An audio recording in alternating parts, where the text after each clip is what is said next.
In the dead of a freezing winter night, a black mother clutches her two feverish infants, racing through deserted streets toward the last open supermarket. Scraping together her last few cents for medicine, she stands paralyzed at the checkout, realizing she is exactly $7 short.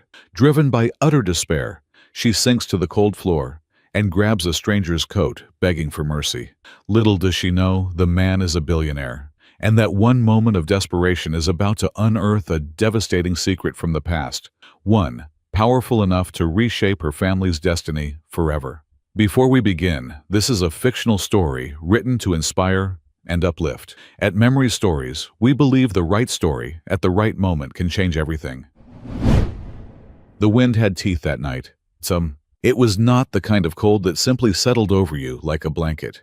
It was the kind that found the gaps, that pushed through the thin weave of your coat and the worn soles of your boots, and worked its way inward, methodical, and patient, until it had reached the place where warmth used to live. December in the city was unforgiving, even to those who had shelter, who had heat, who had a door between themselves and the dark. It was another thing entirely for a 26-year-old woman walking the empty streets at 11:30 at night with two sick infants strapped to her body and exactly $3.42 in her coat pocket.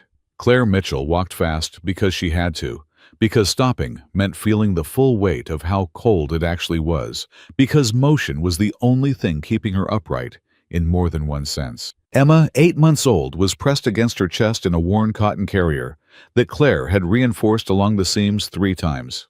Now her small face flushed a deep and alarming red against Claire's collarbone. Lily, Emma's twin, born 22 minutes before her sister, in the same urgent and astonishing rush, rode on Claire's back in a patchwork sling that Claire had made herself from a bedsheet she'd taken apart and re-sewn during one of the long, insomniac nights of early motherhood. Both girls burned. Claire could feel the heat radiating through all the layers of fabric, the particular terrible warmth of small bodies fighting something their bodies were not yet equipped to fight alone, and that heat frightened her far more than the cold did. She had checked their temperatures 3 hours ago with the old digital thermometer that ran on a battery she'd replaced for the last time 6 weeks ago, and had been conserving ever since.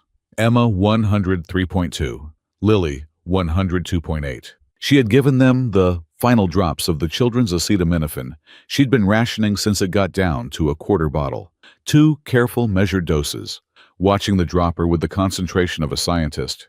And then she had sat on the narrow bed in the room she rented above the laundromat on Prescott Street and watched her daughters breathe. The rattling had started in Lily's chest around 9 o'clock. It was a wet, grinding sound too deep for a simple cold, the sound of fluid in places fluid shouldn't be.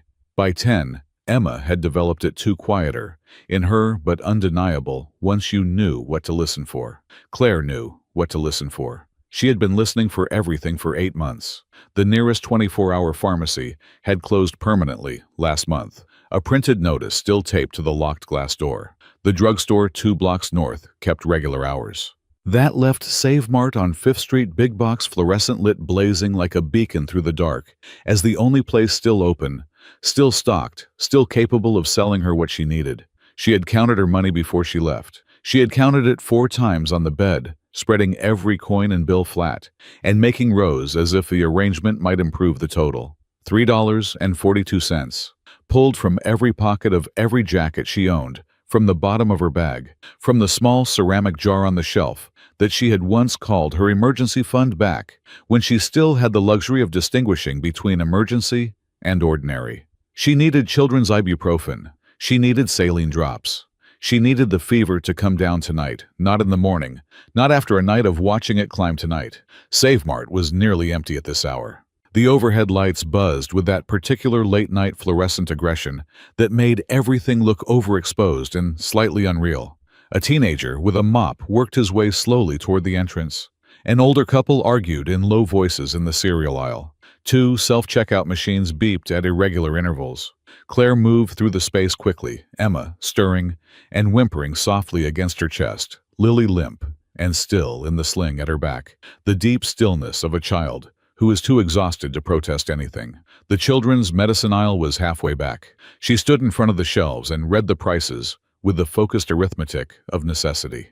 Children's Motrin name brand, 8 ounce, $16.49. Children's Tylenol name brand, $13.99.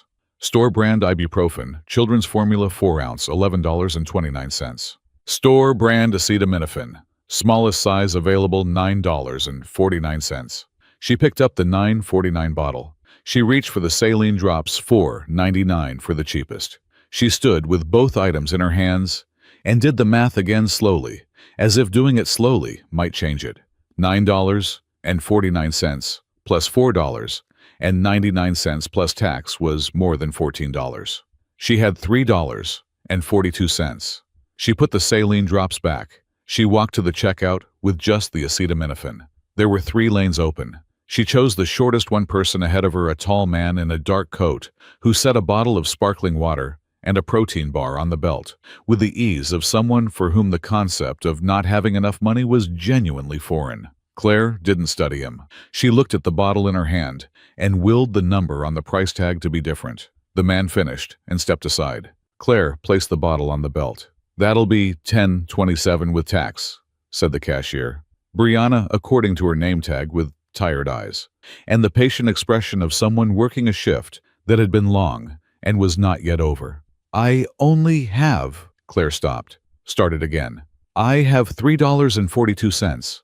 I know that's not enough. Is there any possibility of—" "We can't do partial payment," Brianna said, not cruelly, but without flexibility. "Store policy. My daughters are sick. Both of them.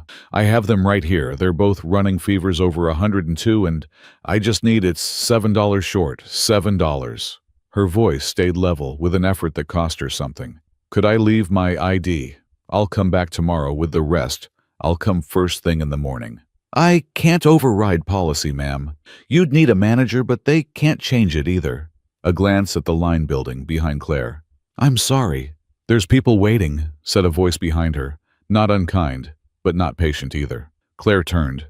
The man in the dark coat had not walked away. He stood a few feet back, and he was looking at her, not with the impatience of the line behind her, not with the practiced non-involvement of a stranger who had decided this was not his concern. He was looking at her, the way she had noticed very few people look at anything completely, without distraction, with a quality of attention that felt almost like weight. He was younger than she'd initially registered, early 30s maybe. Dark hair, a jaw that might have been cut from something architectural, eyes that were a color between deep blue and storm gray, neither one thing nor the other. His coat was cashmere, the kind with that particular drape that only came from material of genuine quality. His watch caught the fluorescent light. She took all of this in a single second, the way you catalog threats and resources, when you had been living in survival mode long enough for it to become instinct. Claire Mitchell had been a proud woman. She had grown up in a household where you paid what you owed and asked for nothing you hadn't earned, where pride wasn't vanity, but dignity, a foundational thing. She had carried that pride through 8 months of losing everything: the apartment, the savings, the furniture, the sense of a future that looked like she'd planned. She had carried it into the room on Prescott Street and through every indignity that room represented. She had carried it this far. She felt it leave her now, not to break leave, set itself aside with a kind of deliberate quiet, because there were 2 children burning against her body, and there was a man standing 3 feet away who could help, and nothing else was more important than that. She sank to her knees on the linoleum floor of SafeMart. It was not performance. Her knees went down because the weight of everything demanded they go down, because some part of her recognized that this was the honest posture for this moment, stripped of all the architecture she'd built to keep herself upright. She looked up at him with her hands wrapped around the hem of his coat, and she said, "Please, my daughters are sick. They're both running fevers over 102, and I can hear fluid in their lungs, and I've been rationing medicine for 2 weeks, and it's gone. I need this bottle, and I'm $7 short. I know I'm a stranger. I know I have no right to ask you for anything, but I am asking you. Please help me." The store went very quiet. He looked down at her for a moment that seemed to require more space than a moment normally held. Something moved through his expression. Not pity, not discomfort, but something more complex. Something that seemed to arrive from somewhere unexpected and settle in his face before he had time to arrange against it. He opened his wallet. He placed a $50 bill on the belt. Ring it up, he said to Brianna. Quiet, even the voice of someone who did not experience the possibility of being refused. He looked down at Claire. Get up, he said, and his voice had changed, the authority still there, but something else beneath it. Something almost careful. Please, get up. She got up. She didn't know his name yet. She stood at the register and watched Brianna make change from the 50, and she said thank you in a voice that felt wholly insufficient for what had just happened, and she adjusted Emma's position against her chest and felt the drag of Lily's weight on her back, and told herself she needed to leave now quickly, before whatever composure she had left found a reason to dissolve entirely. She was almost to the automatic doors when she heard him behind her. Wait. She turned. He had picked up 2 bags, his own items and several additional ones she hadn't noticed him adding to the belt during the transaction. He was holding them both, looking at her with that same focused quality of attention. Where are you going? Home, she said. Where is home? She paused. Something in her resisted answering the same instinct that had kept her from giving details to strangers for months. But he had just paid for her daughter's medicine. Prescott Street, she said. Near the laundromat. He seemed to do some internal calculation. That's over a mile from here. A mile and a half, I know. It's 12 degrees outside. He looked at Emma's face, the flush still bright, the breathing still audible, and then back at Claire. I have a car. I'll take you. You don't have to do that. I'm aware of that. He didn't offer any further justification.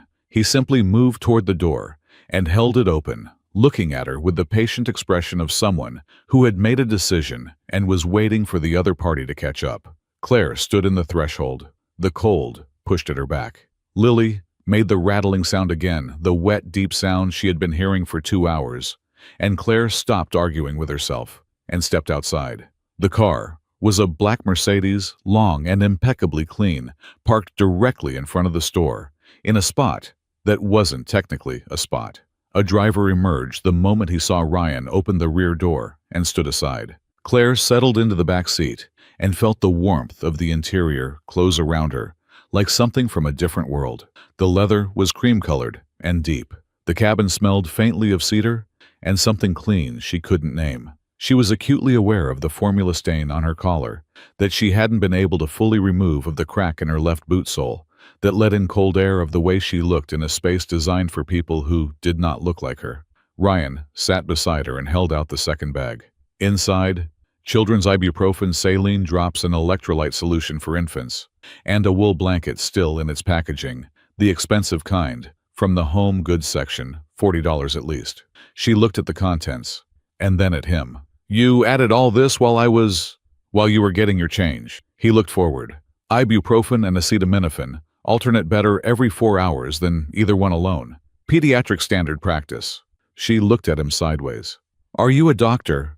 No. A brief pause. My nephew had severe respiratory infections for 3 consecutive winters. I learned what to keep available. She gave Emma the correct dose of ibuprofen with the efficiency of someone who had spent 8 months becoming expert in the logistics of caring for 2 infants alone. Emma protested weakly. Lily accepted the dropper without resistance, which was more frightening than protest would have been. A sick child who didn't fight was a child who felt too depleted to fight anything. She wrapped Lily in the new wool blanket and held her closer, pressing her lips to the top of her daughter's head. Prescott Street, Ryan told the driver, and then more quietly to Claire. I'm going to listen to her breathing again in 10 minutes. If it hasn't improved meaningfully, I want to call my doctor. Your doctor. She does house visits. She's good. I'd rather not wait until morning. I can't afford a private. I didn't ask about your ability to afford it. His voice was even not dismissive, just direct in a way that foreclosed the particular argument she was preparing. I'm going to call her. You can decide what to do when she arrives. She wanted to push back. She was so tired of receiving things she hadn't asked for, of being in the position of needing, of the particular shame of dependency. But Lily's breathing rattled again, and Claire swallowed everything except what mattered. Okay, she said. He made a phone call, short, efficient, delivered in the unhurried voice of someone accustomed to people rearranging their schedules around his requests. He ended the call and looked at his watch. 40 minutes, he said. Where is she meeting us? A slight pause.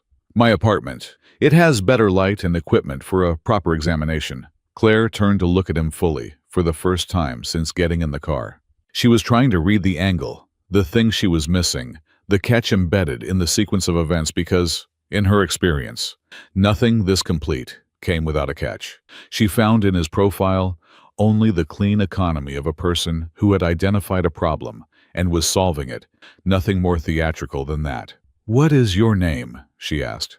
"Ryan Morrison." He said it, without any particular emphasis, the way you said your name, when it was simply your name and not a statement. She filed it away and looked out the window, at the city moving past, at the dark storefronts, and the pools of streetlight, and the few other souls still moving through the cold at this hour. The building downtown was one she had walked past many times, without thinking much about it, tall and clean-lined, the kind of building that communicated expense without shouting. The elevator required a key card and opened directly into the apartment, not into a hallway, but into the space itself, and Claire stepped out and stopped. The ceilings were 12 feet high. One entire wall was floor-to-ceiling glass, the city spread below, in a carpet of lights so complete and detailed, it looked like something that had been designed rather than grown. The kitchen was white marble and brushed steel. The floors were pale oak polished to the point of reflecting. There was almost no clutter, almost no personal evidence of a life lived here. No shoes by the door, no coat thrown over a chair, no cup left on the counter. The space was beautiful and immaculate, and despite its scale, somehow entirely empty of warmth. It looked exactly like what it was, a place where no one had anyone to come home to. Claire sat on the white sofa because she needed to sit, and there was nowhere else. And she held her daughters and waited. The doctor arrived in 37 minutes.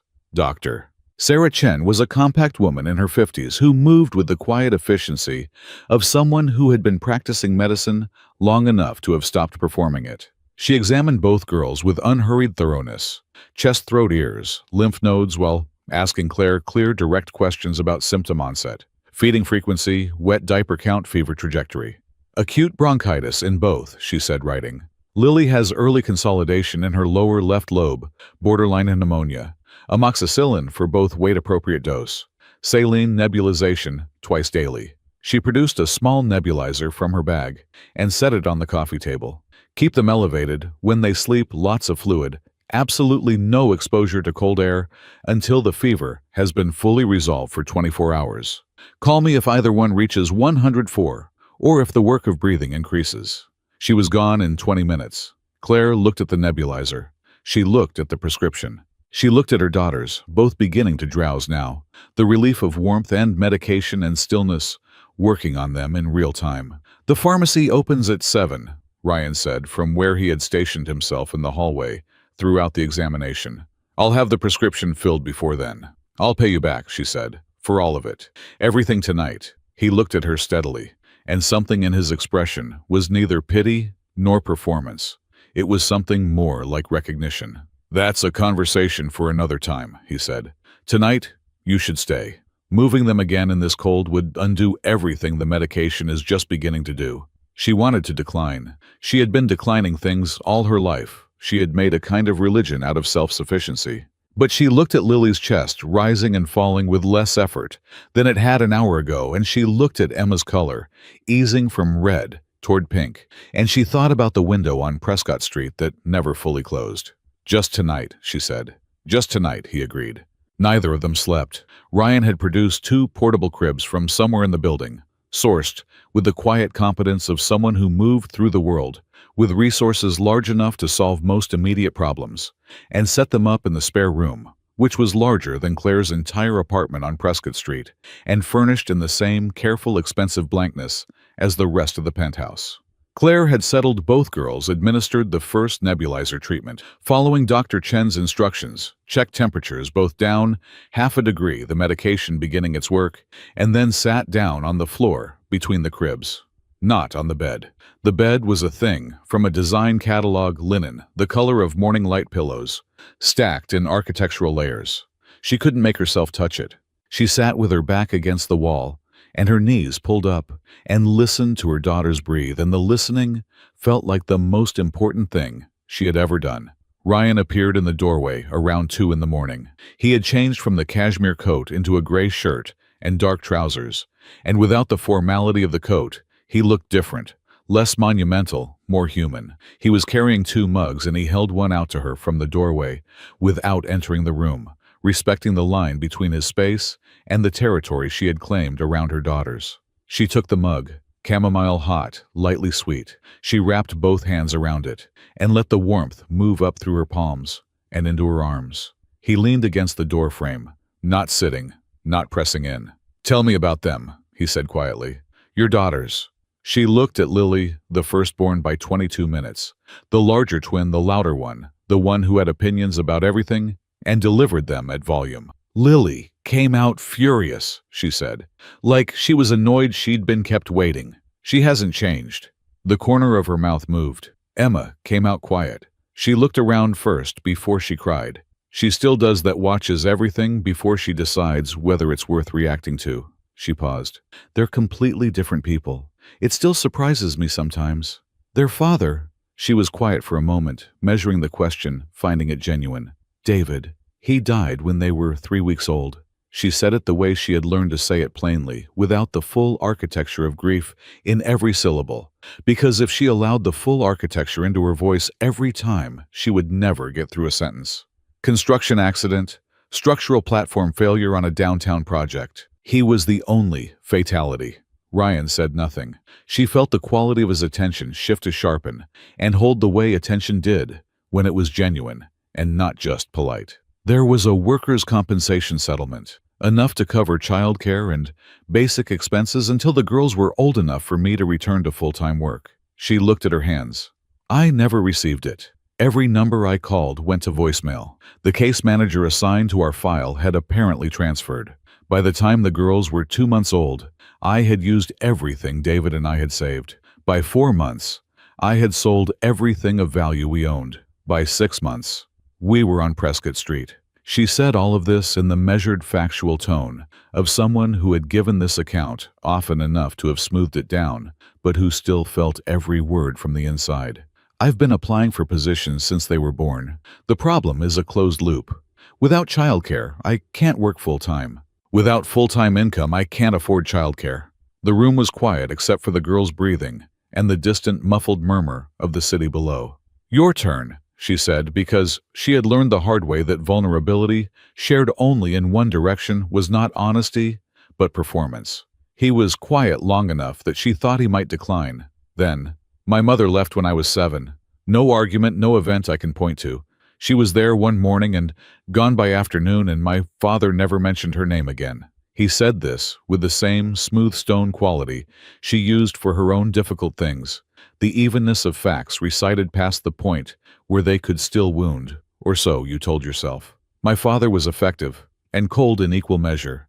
I had every material advantage and no warmth to speak of. I believed for a very long time that this was normal, that warmth was a luxury, something people claimed to need but could actually do without." A pause.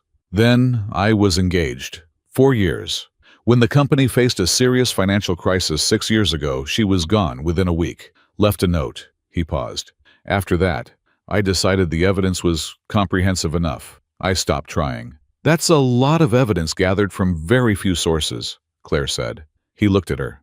"Your mother, your father, one failed engagement," she said. "That's a limited sample. That's not evidence. That's a bad run." She held his gaze. "People make systems out of bad luck and call them facts. It makes the hurt more manageable.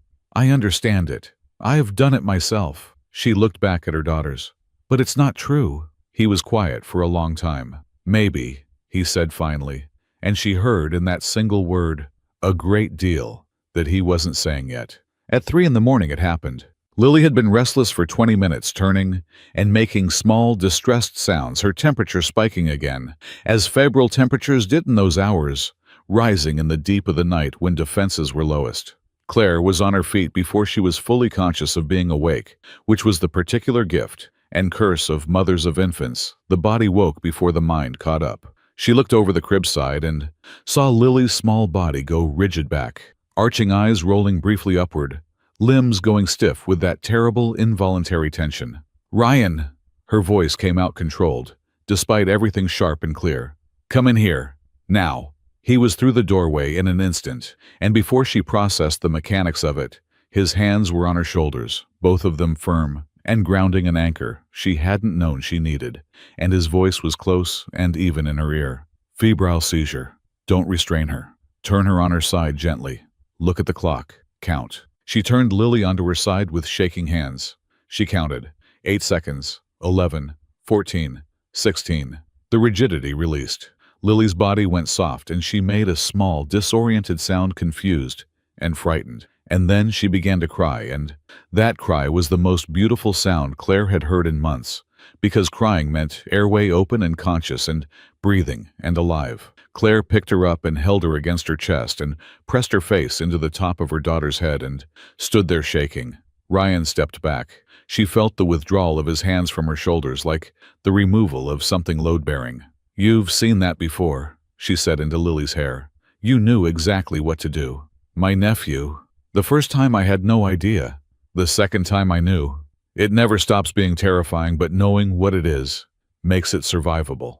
He paused. "She's okay." "She's okay," Claire repeated, not because she doubted it, but because saying it aloud made it true, in a way that knowing it internally couldn't quite achieve. Dr. Chen answered on the second ring and talked them through the protocol calmly and confirmed what Ryan had said, consistent with the fever spike, unlikely to recur once the temperature stabilized.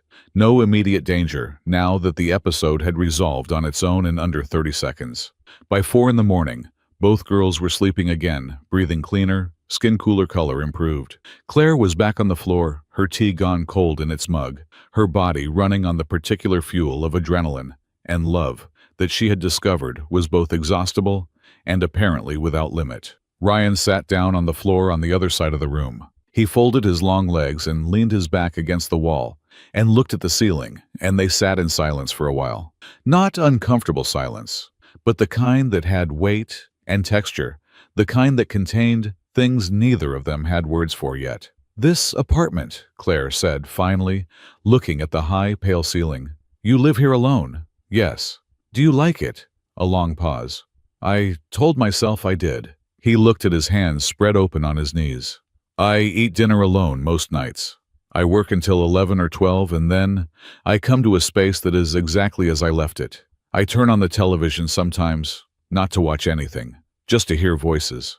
He seemed mildly surprised by himself, as if these words had escaped before he had time to vet them. "This is the first night another person has been here in years." "So..." Claire looked around the room, at the portable cribs, at the scattered domestic evidence of her daughters, at the burp cloth draped over the crib rail, the wool blanket trailing over the side.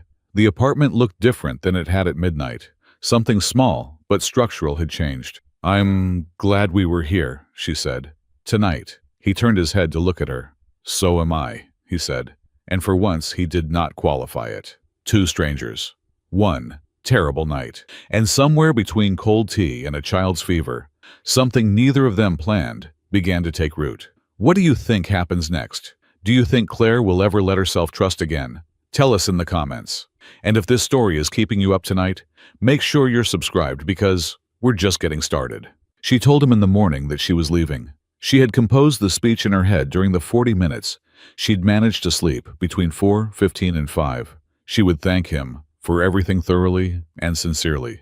She would find a way to repay him for the prescription and the doctor's visit and the blanket, and she would take her daughters and return to Prescott Street and continue doing what she had been doing for 8 months, which was surviving through the force of refusal to stop. Ryan was in the kitchen when she came out with both girls, Emma in the carrier against her chest, Lily riding her hip, both of them looking better than they had in days, clearer-eyed and slightly less crimson, the medication visibly at work. He was already dressed in a dark suit and was making coffee with focused efficiency, and he looked up when she appeared in the doorway. "I need to find work," she said before he could speak. "Real work, full-time. I've been researching positions that include on-site childcare as part of the compensation package, and I think if I—" "Sit down," he said. "I'd rather stand. Claire." He set the coffee pot down and looked at her directly. "Sit down and have coffee. Give me 5 minutes." She sat. The coffee was exceptional, the kind of quality that reminded her there was an entire register of ordinary pleasures she had stopped having access to. "Before David," he said, setting a mug in front of her, with the precision of someone who had thought through the geometry of the gesture. "What did you do?" She wrapped her hands around the mug. "I was an office manager for a catering company. Before that, I worked in a bakery for 4 years, Elmwood Bread and Pastry on Canton Street. I was head baker by 22. She paused. "I have a professional baking certificate from the culinary program at City Community College and a half-completed accounting degree. I stopped 2 semesters short when I got pregnant because the schedule became incompatible." He looked at her for a moment with the focused quality she had started to recognize as his version of interest. "I have a problem," he said. "Several, actually, that happen to be relevant to this conversation." He leaned against the counter. "My household has no consistent management. I use a rotation of cleaning services and a personal assistant who manages my schedule, but has no domestic function. And the result is a space that functions, but doesn't operate. My physician has characterized my nutritional habits as, and I'm quoting, aggressively self-destructive. I eat primarily delivery food and whatever is within arm's reach on my desk." He picked up his coffee. "I hold between 8 and 12 private business meetings per month here in this apartment. Client dinners, internal strategy sessions occasionally, meetings I need to keep off any public record. The catering for these meetings is contracted to an outside service that overcharges, underdelivers, and has no understanding of what these meetings actually require." Claire looked at him carefully over her mug. "What are you doing?" "I'm describing a genuine operational gap," he said, "and I am looking at a person who has a professional baking certificate, 4 years of head baker experience, office management competence, and partial accounting credentials who needs employment that accommodates 2 infants." He paused. "I'm proposing a position, household manager and private dining coordinator.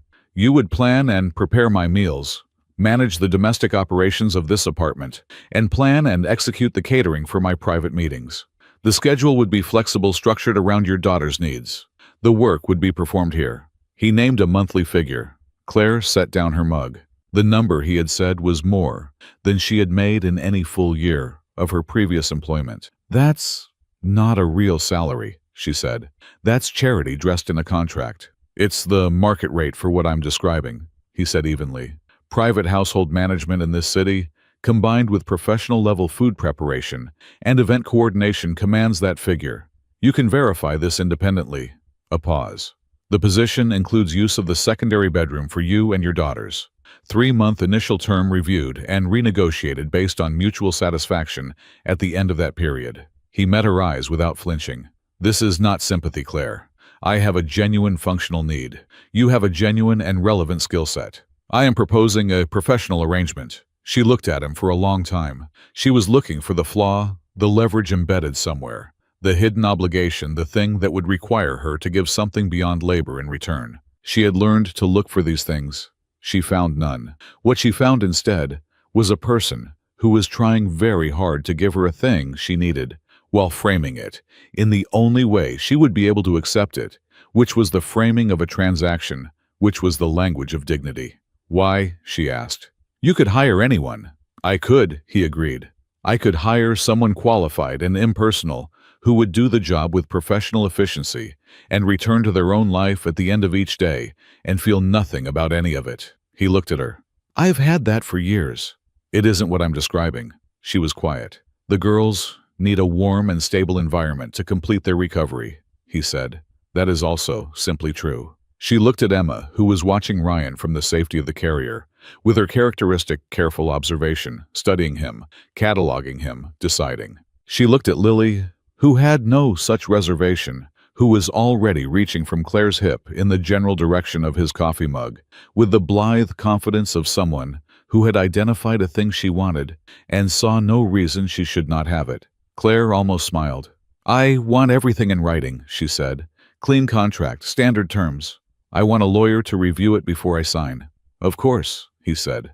"I'd be concerned if you didn't." And something in the corner of his expression moved in a way that was not quite a smile, but was adjacent to one. The contract was drafted by end of day. She read every paragraph. She took it to a legal aid office the following morning and had a paralegal review it line by line, and he found nothing that gave her cause for concern. It was, he told her, a genuinely fair and correctly structured employment agreement. She signed it in the penthouse kitchen that afternoon, with a pen that cost more than her kettle back on Prescott Street. Her hands were steady. That evening, she cooked in the penthouse kitchen for the first time. It was a simple chicken broth, the kind she had made for sick children, and for cold nights, and for every occasion that required something fundamental and nourishing. She made it from scratch, a whole bird, cold water aromatics. 3 hours of low simmering that filled the entire apartment with a smell that had no equivalent in anything that came in a delivery bag. She made it primarily for the girls who needed soft, warm food while they recovered, but she made enough for the whole apartment because she didn't know how to make food for some people and not others. Ryan came home at 7:20 to find the apartment transformed by smell alone. He stopped in the entry and stood there for a moment, not moving in the way that a person stopped when something caught them off guard and they needed a second to process the catch. "Dinner's ready," Claire said from the kitchen without looking up. "It needs another few minutes. Wash your hands." A pause. Then from the hallway, something she had not heard from him before. A sound, brief and low. Something almost like a laugh that he seemed to have decided against at the last moment. He washed his hands. He ate 2 full bowls of the broth without saying much, and the silence he maintained was not the empty silence of a person eating alone, but the comfortable silence of a person who was present, who was somewhere he had chosen to be. That night, Claire slept in a real bed for the first time in months, a crib on each side, so she could hear both girls herself between them, in the gray linen of the spare room, staring at the ceiling of a space larger than any room she had ever occupied. She lay still and felt the warmth of the bed, and the warmth of the apartment, and the warmth of 2 small sleeping bodies breathing steadily on either side of her. She allowed herself for 30 carefully counted seconds, something she did not yet have a name for. Then she closed her eyes. It happened gradually, the way all true things happen, not in a single moment of transformation, but in the slow accumulation of small, ordinary events, layering one over another, until the day you looked at what it built and realized it had been building all along, without you noticing, or perhaps noticing, and declining to name it because naming it would make it fragile. Within the first 2 weeks, Claire had reorganized the kitchen into something functionally rational, restocked the pantry according to the logic of actual cooking, rather than the logic of someone who mostly ordered delivery, established a meal schedule that met the nutritional requirements Ryan's doctor had specified, and executed 2 private business dinners that prompted separate inquiries from 2 of his associates about whether he had hired a new caterer. She had also, without deliberate intention, begun leaving evidence of their presence throughout the penthouse. A burp cloth on the arm of the sofa, a collection of board books on the low shelf, 2 primary colored cups drying on the kitchen counter, a small drawing Emma had been helped to make, taped to the inside of the pantry door. Ryan did not mention any of these things. He did not move any of them. He began coming home earlier. In the first week, he rarely arrived before 8:30. By the 3rd week, 6:30 had become routine. She noticed this, but said nothing because naming it would invite examination of what it meant, and what it meant was something neither of them were ready to look at directly. The first time he participated in the evening routine was technically an accident. Claire was attempting to get Lily into pajamas, a task that Lily resisted with the full creative force of her personality, while Emma, overtired and philosophically opposed to the entire concept of bedtime, had rolled herself under the coffee table and established a defensive position from which she was making her dissatisfaction known. Ryan came in from the hallway, assessed the situation in the half-second it took him to cross the threshold, and got down on the floor without a word. He lay flat on the pale oak and held one of the stacking toy rings, yellow, Emma's current favorite color, at the outer edge of the coffee table, and waited. Emma stopped crying. She looked at the ring. She looked at him. She crawled out. Claire watched this from across the room with Lily halfway into her pajama top, and said nothing because some things were better not commented on in the moment they occurred. He did the same thing the next night, and the night after that. It had not been discussed or proposed or formally established.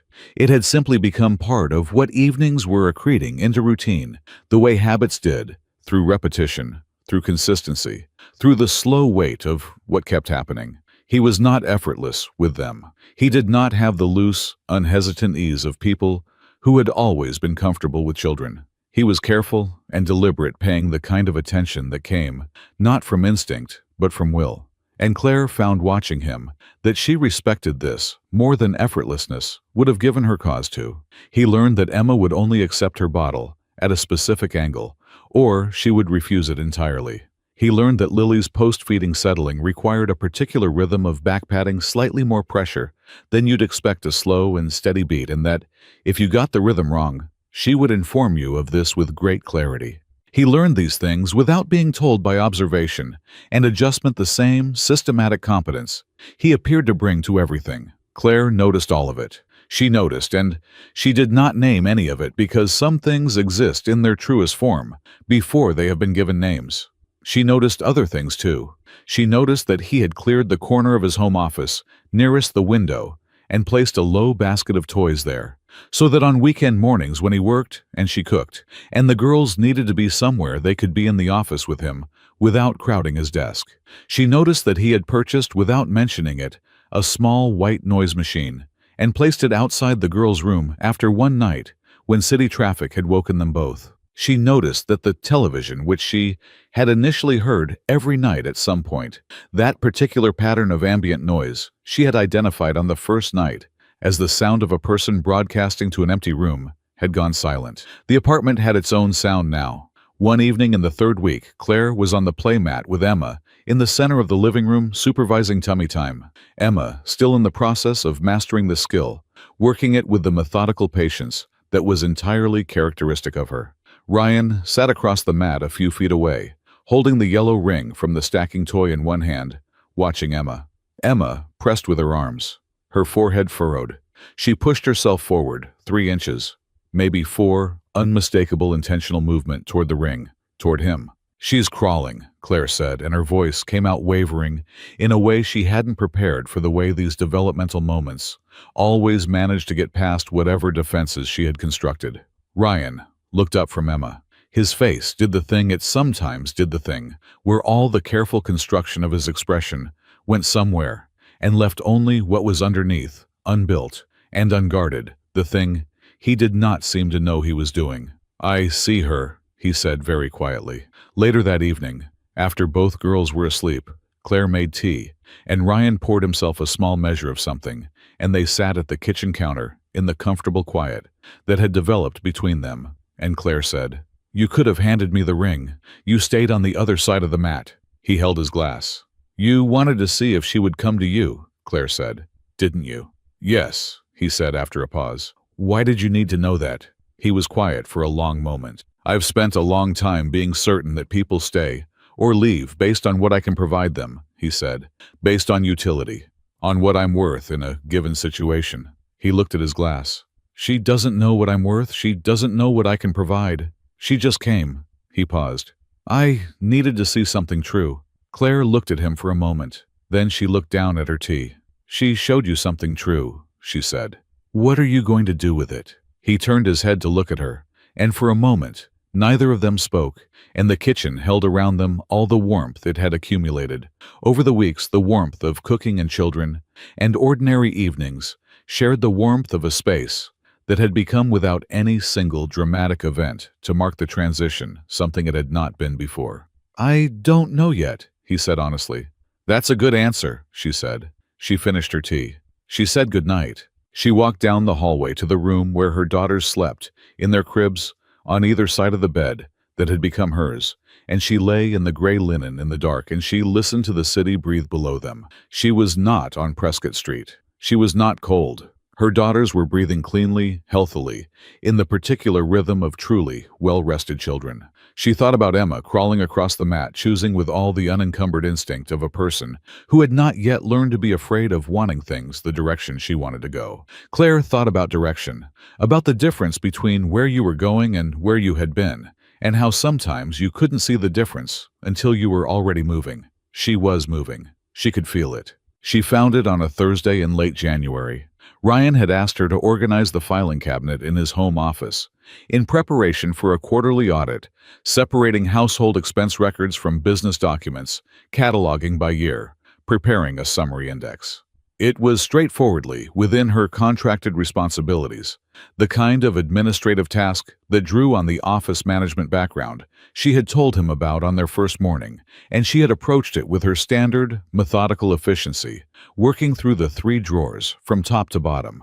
The top drawer was utility records, vendor agreements, maintenance contracts, all clearly labeled, needing only sorting into chronological order. The second drawer held tax documentation organized by year but inconsistently filed.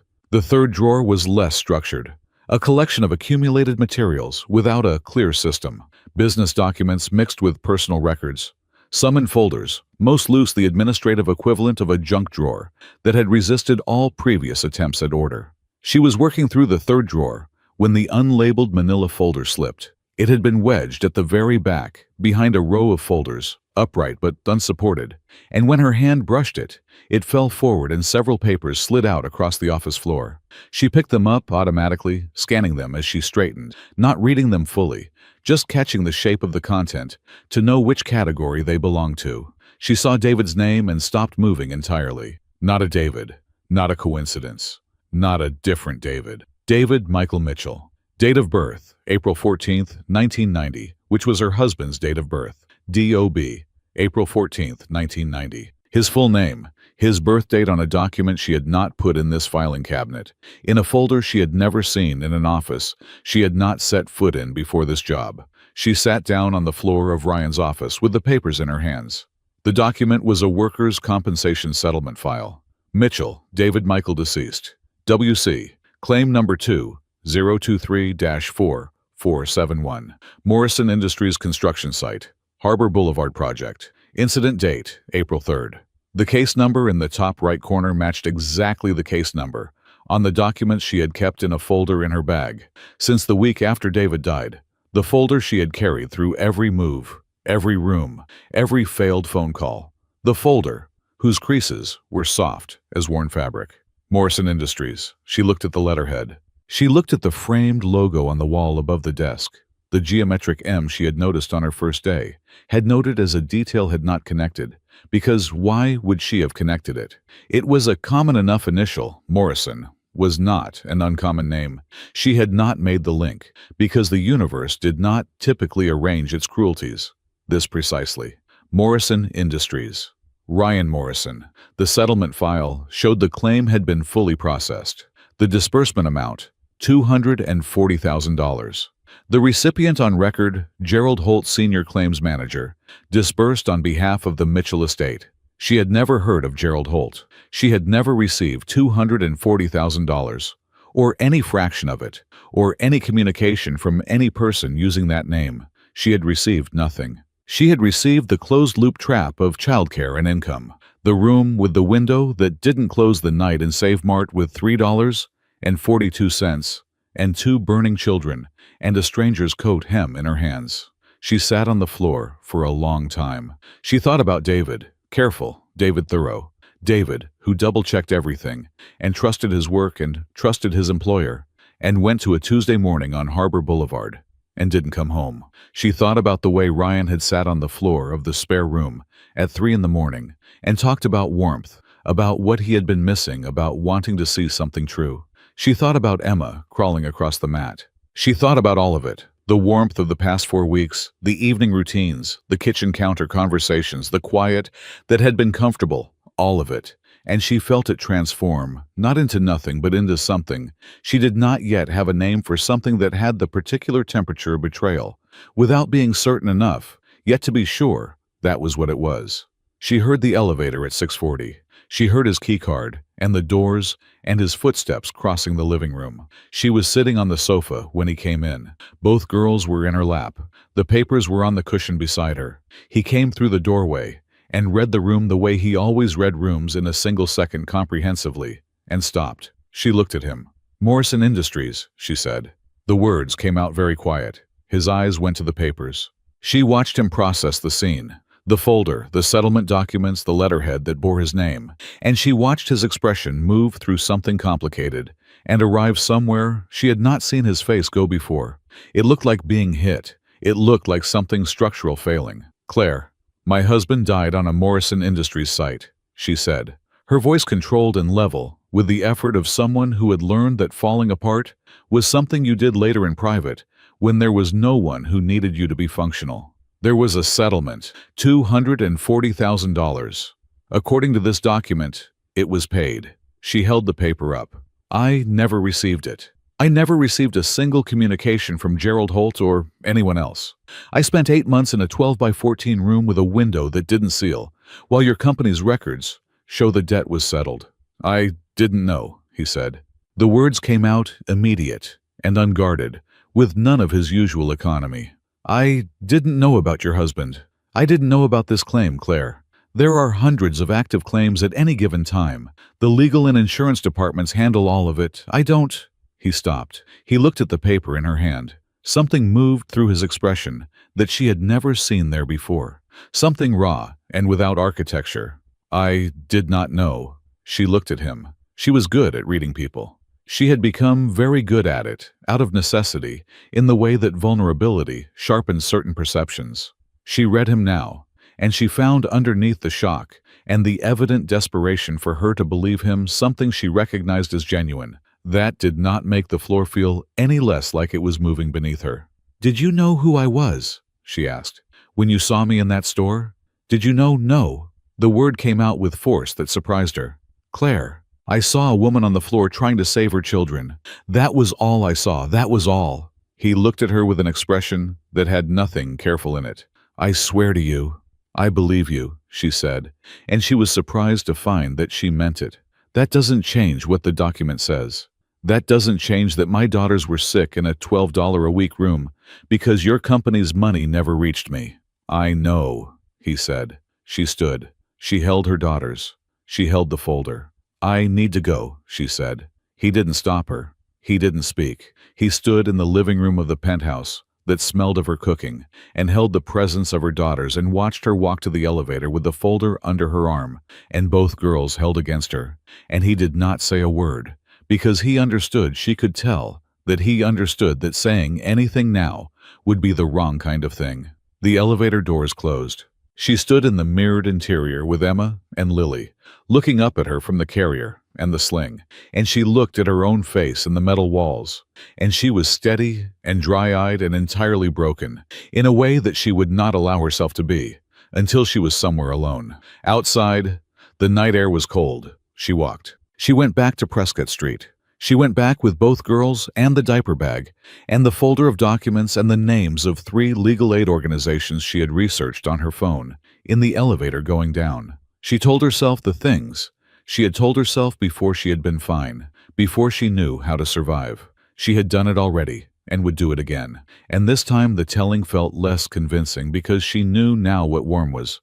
She had felt it, and knowing what you'd had made the cold of its absence specific, in a way that general cold was not. The room on Prescott Street was exactly as she had left it. The window still let in cold air through the gap at the sill.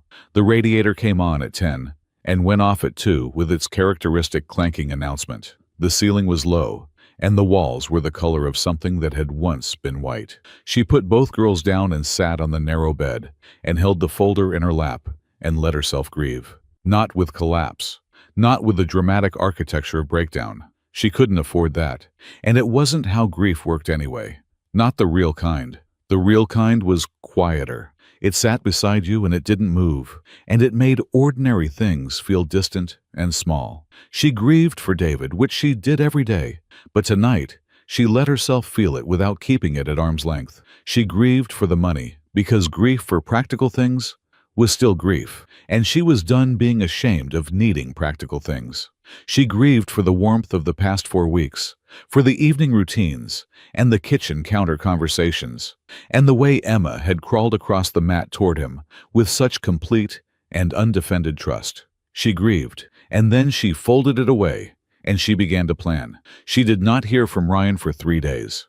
On the 4th day, a certified letter arrived from Morrison Industries' legal department. Not a standard form communication, but a personally drafted authorization granting her full access to all records related to claim file 2023-WC-4471, the Mitchell estate claim, with the cooperation of all relevant departments and explicit legal protection for her throughout any subsequent proceedings. The authorization was signed by Ryan Morrison directly, not by his legal team. 2 days after that, a lawyer she had never spoken to called and told her that an internal investigation had been opened into Gerald Holt, formerly senior claims manager at Morrison Industries, who had been terminated effective the previous week. The timing placed his termination at approximately 48 hours after the evening she had left the penthouse with the folder. She called the lawyer every day. She documented everything. She waited. The investigation moved faster than institutional processes normally permitted, which she noted without comment. Gerald Holt had not limited his conduct to her family. Over a period of 5 years, he had diverted settlement funds from 9 separate workers' compensation claims, routing them through a sequence of intermediary accounts. He had constructed with the patient sophistication of someone who had planned the architecture of fraud in advance. The paper trail, once identified, was comprehensive and damning. All 9 families had received nothing. The legal case assembled itself with the methodical efficiency of something being pushed from behind by a person with resources and motivation. Claire did not ask Ryan directly whether he was applying pressure to the timeline. She concluded that he was.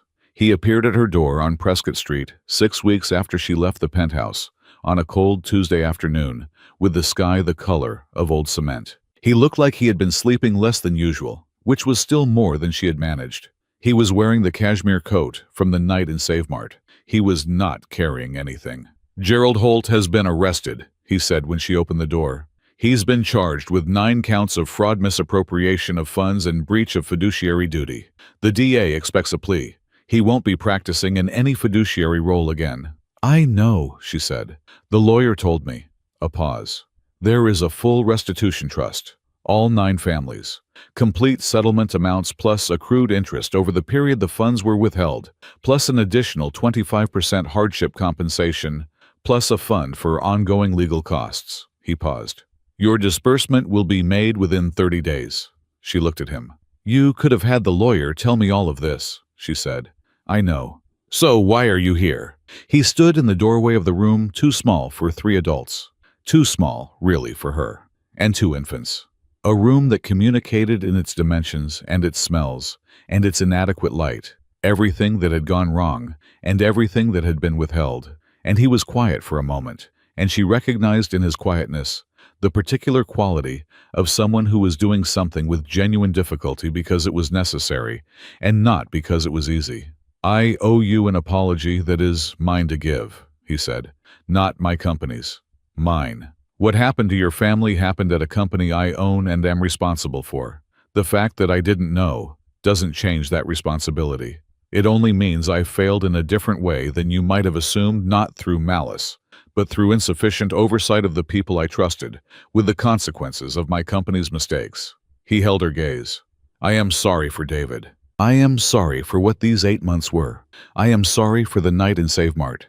I am sorry that those things were connected to my name, without my knowledge, which I understand does not make them less connected." She was quiet for a moment. "I knew you didn't know," she said eventually. "I think I knew it before I finished reading the document. That didn't make it hurt less." "I know. I needed to leave," she said. "I needed to be somewhere that was mine when I processed it. I needed the hurt to happen somewhere I had chosen, not somewhere I'd been placed." "I know that too," he said. They looked at each other. Emma, from Claire's hip, studied Ryan with her characteristic assessment. Then, she extended her arm toward him, a small, deliberate offering. The plastic block she'd been holding presented with the open-handedness of a child who had not yet learned the calculus of withholding. Claire watched her daughter. She watched him step into the room and sit on the floor and take the block from Emma with both hands, with the gravity that offering deserved. They talked for a long time that afternoon about the investigation, about the other 8 families, about the restitution trust.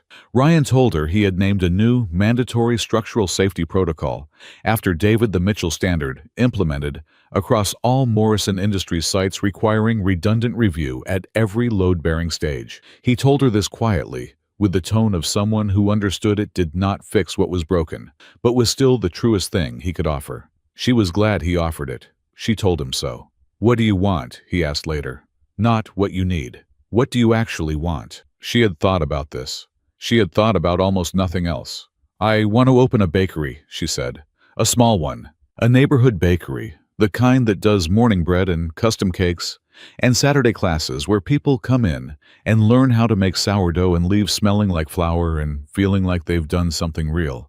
She looked at her hands. "I had a business plan half written on my laptop before I got pregnant. I've finished it in my head 100 times since."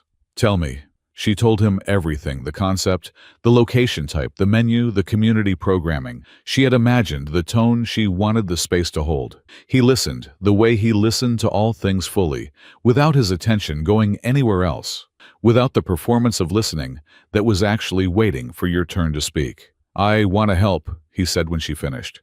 "A business loan. Documented legal standard market rate. You pay it back on a schedule that works. You consult no one about the vision, and you answer to no one about the execution." He met her eyes. "It's yours, Claire. All of it should be yours." She looked at him for a long time. "Okay," she said finally. "A loan, standard terms. I'll have the agreement reviewed before I sign." "I would be concerned if you didn't," he said. And this time, the thing that moved in the corner of his expression was not suppressed quickly enough. She saw it fully, for just a moment. Something open, and glad and unguarded, like a window, before someone remembers to close it. She chose not to comment on it, but she did not forget it. The bakery opened on a Saturday in the middle of April, on the kind of morning that felt like the city had remembered what sunlight was for. The storefront was on Clement Street, a corner unit, with wide east-facing windows that caught the morning light and held it, scattering it across the floor in long, warm rectangles that moved with the hours. Claire had done most of the interior work herself, supplemented by 2 weeks of skilled contractor labor for the structural and equipment installations. And the result was a space that looked exactly like the space she had been imagining for 6 years, warm, without being precious, practical, without being cold, the kind of room that communicated serious intent about its food, without making anyone feel they needed to dress up to enter it. The sign above the door was hand-lettered in Claire's own script, rounded warm, the ink the color of dark honey, the twins' bakery. Below, smaller, made with whole ingredients, and genuine love. The name was Emma's, and Lily's, obviously. It was also, as Claire had understood when she wrote it in her notebook, at 3 in the morning, a week before the opening, something more. A record of the doubling of things, of how the worst and the best could arrive in the same moment, indistinguishable in their wrapping, of how a night in a grocery store, the worst night of her life, by most measures, could be both the lowest point and the hinge on which everything turned. She had used the loan to cover the lease, the renovation, the equipment, the initial inventory, and 3 months of operating costs. She had budgeted with the precision of someone who understood exactly what undercapitalization looked like from the inside.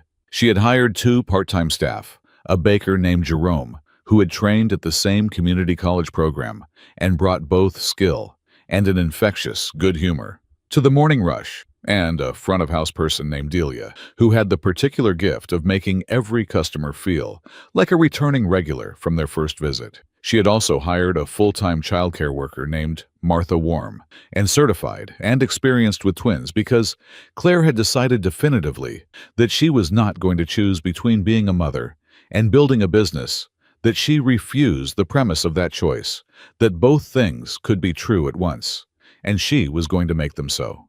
Martha worked the hours the bakery was open.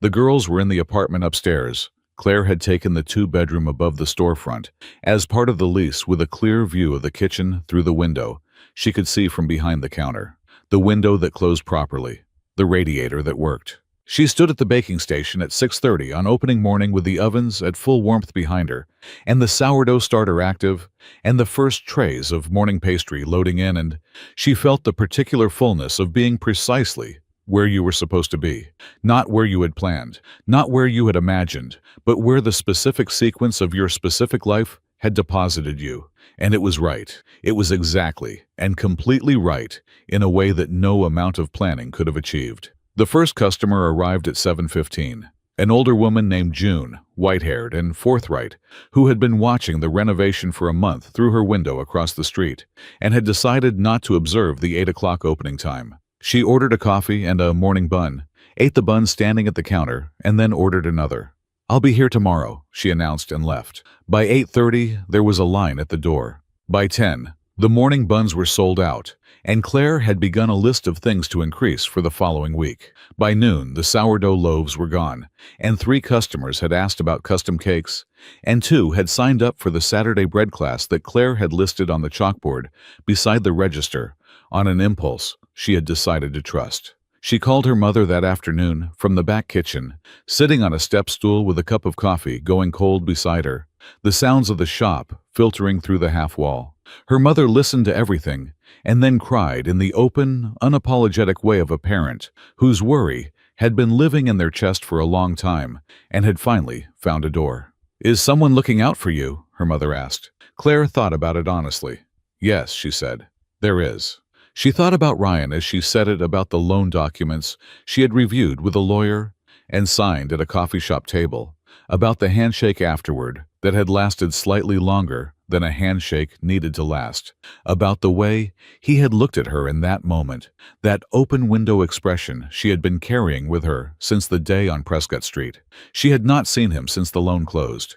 He had not reached out. She had not either. The space between them was deliberate and mutual. She thought a period of breathing, of letting things settle into their true shapes. She needed to be here building this, knowing that every brick of it was hers. She needed that with a clarity that superseded everything else. She was glad of the space. She was building something real. In the weeks that followed, the bakery found its rhythm, and then found its regulars, and then found, gradually, its place in the neighborhood, which was the most important thing, the thing that could not be manufactured or rushed, the thing that happened when the work was honest and the space was warm, and the people who worked in it showed up fully and meant it. June came every morning. A group of young parents began stopping in after drop-off. On the first Saturday class, 7 people showed up to learn sourdough, and left 4 hours later flour-dusted and quietly pleased with themselves, clutching their first loaves with the careful pride of new parents. Emma and Lily turned 1-year-old in the apartment above the bakery in a party attended by Martha and Jerome and Delia and June, who had appointed herself an honorary grandmother by this point, a role she executed with great conviction, and Claire's mother, who had flown in from Ohio and cried again when she saw the apartment, the bakery, the girls, her daughter standing in a kitchen that smelled of good bread and was genuinely hers.